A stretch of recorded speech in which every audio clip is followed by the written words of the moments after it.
There are millions of videos out there about how to dress better, or look your best, or buy whatever to look stylish, or how to fit in, or I don't know, whatever. But honestly, none of that really matters. Because at the end of the day, nobody really cares what you're wearing. They only care what it means.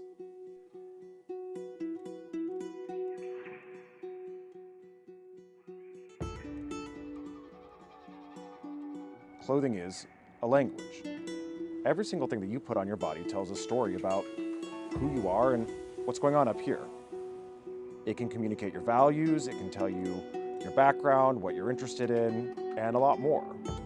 And if used properly, you can tell the world who you are without saying anything. The way I like to think about it is a little bit like fonts.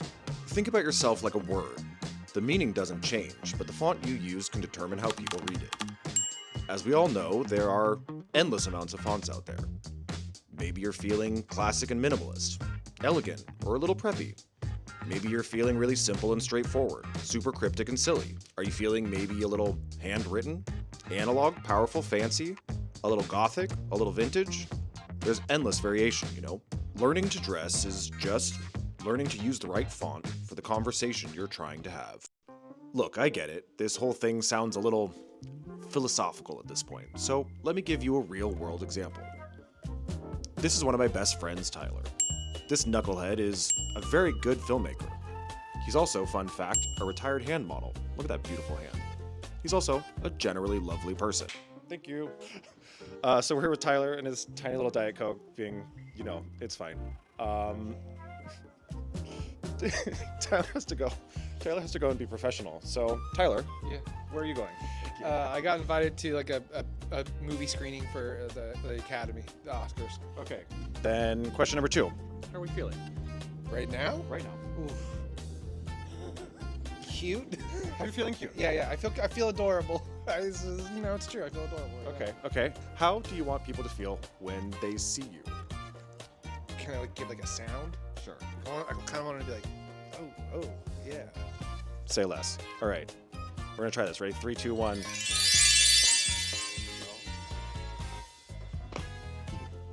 How do you feel? Better than I felt not dressed in this. I feel really good, man. We'll take Yeah, it. thank you. Yeah, cool. Whether or not you mean to participate, getting dressed is always a conversation. Valentino Couture. Filmmakers understand this language better than anyone. From a signature jacket This is a snakeskin jacket. or a fucked up haircut, these choices aren't random. They're tools to reveal personality, ambition, or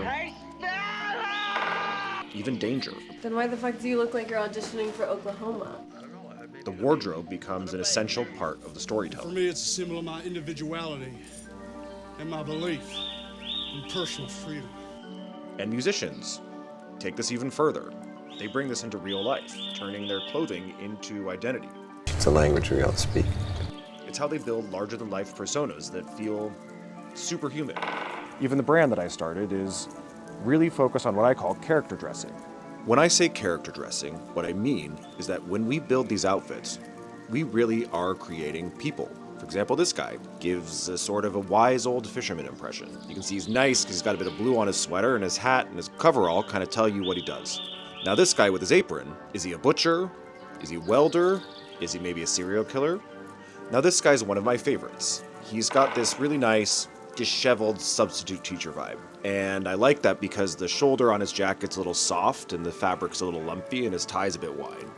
So you can see he's a bit aloof. Compared to this guy, with his sharp shoulders and his really clean tie and a little bit more of an attitude about him. His hat really sharpens up the look and everything gives that slightly more rich and aggressive sort of feeling. And then there's this guy, who really looks like he's up to no good. And it's interesting because he's just wearing jeans and a white t-shirt. Now, a lot of people think that style is about dressing louder or weirder or being really different. But style is just about the way that you put things on. You see, now this is where it gets interesting, because even the simplest outfit still carries a signal. And nothing is more simple than jeans and a white t-shirt. And that still says something. It's the same 2 pieces, but there are infinite interpretations. Makes it The exact same formula can read rugged or refined, or traditional or rebellious, depending on who's wearing it and how they put it together.